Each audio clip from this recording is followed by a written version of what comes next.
ड्रोननं केलेले पंचनामे ग्राह्य धरू शेतकऱ्यांना पूर्ण मदत करणार। लातूरमधील नुकसानीचा आढावा घेतल्यानंतर मुख्यमंत्र्यांची ग्वाही।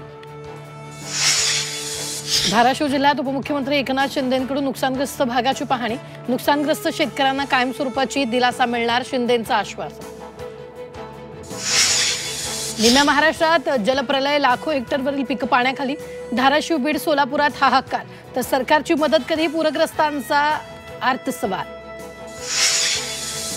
अतिवृष्टीग्रस्त महाराष्ट्रासाठी किमान 10,000 कोटी द्या, उद्धव ठाकरेंची केंद्राकडे मागणी। आधी भरपाई मग पंचनामे करण्याचा सल्ला, तर राजकारण नको, फडणवीसांचं उत्तर। वाशिम जिल्ह्यात अतिवृष्टी, अपुऱ्या मदतीमुळे शेतकऱ्यांमध्ये नाराजी। संत्रा उत्पादक वंचित राहण्याची शक्यता। लातूर जिल्ह्यात आतापर्यंत 110% पाऊस, 4 लाख हेक्टर जमीन पाण्याखाली।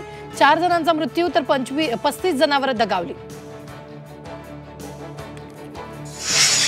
नंदुरबारमध्ये आदिवासींच्या मोर्चाला हिंसक वळण, दगडफेकीनंतर पोलिसांचा लाठीचार्ज। अनेक पोलीस अधिकाऱ्यांसह कर्मचारी जखमी।